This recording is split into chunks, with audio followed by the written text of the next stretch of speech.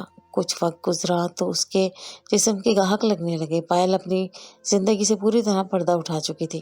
اب ہم دونوں میاں بیوی پائل کے لیے ایک مناسب رشتہ ڈھونڈ رہے ہیں، کوئی ایسا مرد جو اسے عزت سے قبول کر لے اور اسے اس کے ماضی کا